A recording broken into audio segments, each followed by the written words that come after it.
around my story. Hi, my name is Laura. I'm 23 years old, and I teach art. I recently got married to the love of my life, Norman. I considered him my friend, my brother, my son, and my husband. We loved to prank each other, even after we got married. For instance, one time I turned off all the lights in the apartment, dressed up as a monster, and scared the living daylights out of him when he came back from the store. Another time, he damaged my car. I put mayonnaise on his toast. I did worry sometimes that our jokes might go too far. I mean, he did get really mad at me once. He stopped talking to me for 2 days, even though I apologized profusely many times. After that, our pranks sort of stopped. I figured our pranking days were over. About a month later, I returned home to find a letter on the floor. I opened it and read it. If you don't pay us 100,000 by Friday, we will kill Norman. I smiled. Norman was pranking me again. When he returned home, I hugged him and showed him his prank letter. He read it carefully, and his brow furrowed. He appeared seriously frightened and swore that this was not part of any prank. He told me that we needed to leave town as soon as possible. I asked him why, and he told me that before he married me, he had stolen a gold statue from a motorcycle gang. I asked him why he couldn't just return it with an apology, and he told me that the statue was worth a lot of money and could make us really wealthy. That night, an armed masked burglar broke into our apartment and confronted us with a gun. He said to Norman, "Hello, Norman, long time no see. You need to choose between the statue or your wife. Choose now." Norman was hesitant. Then he steadfastly said, "I can't give up the statue. Take my wife." The masked man turned towards me. He pointed the gun at me in a threatening manner. I was frantic. I was staring at Norman in shock. Suddenly, the masked man ripped off his mask. It was Keanu, Norman's brother. Norman sat down, laughing so hard he could hardly stop to breathe. Between laughs, he said, "This is payback for the last prank of yours. I was so mad at him that day, but it's all right. He doesn't know what I have planned for him." I don't really like Indian movies because the actors are always overreacting, and the movies are not logical at all. But this is just my personal opinion.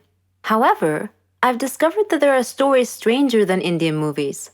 Let me give you a real-life example. I'll tell you a story about a young woman named Samantha. Samantha was a beautiful girl with blonde hair and green eyes. She lived with her grandmother after her parents died in a horrible car accident. The whole country read about it. She had many friends, and all the neighbors liked her. They considered her the most beautiful girl in town. Many had proposed to her, but she didn't care much for them. One day, Samantha was walking alone down the street after visiting one of her friends. Suddenly, she had an eerie feeling that someone was following her. She began running and crying for help. Her follower began running and stopped her. He was an ugly man, pointing a knife in her direction. He asked her to hand over her purse. She threw it at him and made a run for it. The man said wait and made to stop her, but another man appeared out of nowhere and punched the thief, who fell unconscious. The brave and good Samaritan picked up Samantha's purse and handed it to her. He was very handsome, with green eyes, soft hair, and an amazing smile. He escorted her back home, and she felt that he was her knight in shining armor. She went inside and hugged her grandmother tight, who was a little surprised but smiled. Samantha was so happy that she gently pulled her grandmother to her feet, and they whirled around and danced playfully. The very next day, she was surprised when she answered the doorbell. Steve, the tall, handsome man, was standing there, holding flowers. He proposed to her, and she said yes. Thus began their love story. Then one day, Samantha was standing in the kitchen preparing dinner. Steve and her grandmother were out, but they were supposed to be back soon. Samantha had everything ready, and she set the table. The house door opened, and Steve walked in. Samantha went to greet him, but she felt dizzy and fainted. Steve quickly took her to the hospital. The doctor congratulated Steve, saying that he was going to be a father. Steve was ecstatic, but Samantha was not. Instead, she was shocked and nervous. She said that she was too young to have kids, that she wasn't ready to be a mother. Steve was taken aback and said, "But why? Don't you want him?" Things were different from that point on. Samantha tried to get an abortion several times, but Steve was always stopping her. She couldn't accept it. She blamed Steve, but Steve couldn't understand her. In her 7th month of pregnancy, Samantha was with her grandmother at the supermarket when she saw a small boy run onto the road. Fearing he might get run over by a car, Samantha quickly pulled the boy off the road to safety. The boy's mother saw what happened and thanked Samantha, feeling so grateful and relieved. Samantha was crying at the moment and replied, "No need to thank me. I'm going to be a mother like you soon." For the first time, she was beginning to feel real affection for the baby. "Forgive me," she silently thought to herself. She tried to contact Steve many times to tell him that she had finally accepted. She was ready to become a mother, but he never responded. Finally, the day had come. Samantha went to the hospital to give birth. After the surgery, she was very tired. Nevertheless, when she woke up, she immediately asked for the baby. Her grandmother handed her the child. It was a daughter, and she was so beautiful. The nurse tried to take the baby out of her arms, but Samantha refused, wanting to hold her for as long as she could. The next day, Samantha heard a big commotion, and she had a feeling of dread that something bad had just happened. It was confirmed when she saw her grandmother's face.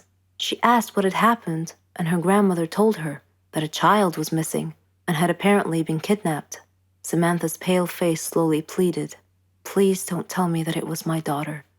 When her grandmother nodded, Samantha broke down and began crying and wailing in pain. The nurses tried to calm her down, and when she did, her grandmother came over to her and handed her a note. It had been found in her missing daughter's hospital crib. It was in Steve's handwriting. It simply said, "If you don't want her, I do." Then Samantha fainted. For many years she tried finding her baby, but couldn't. Steve and her daughter had vanished into thin air. She felt as if time had stopped for her, but Steve didn't feel that way.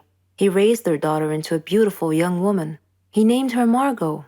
Whenever Margot asked about her mother, Steve would always tell her that her mother was dead, but he often told her stories about her mother and how much he had loved her. Margot's intuition, however, told her that her father wasn't being completely honest with her and that he was hiding some big dark secret. One day, Steve fell ill unexpectedly. He called Margot to him and told her that he was very sick and felt that he was going to die soon. He said that he wanted to reveal a secret that he had long kept from her, that her mother was actually alive, and that her name was Samantha. He told her that he had kidnapped her from the hospital at birth because her mother did not want a child. He regretted it and asked Margot to forgive him. He gave her Samantha's address, and soon after, he died.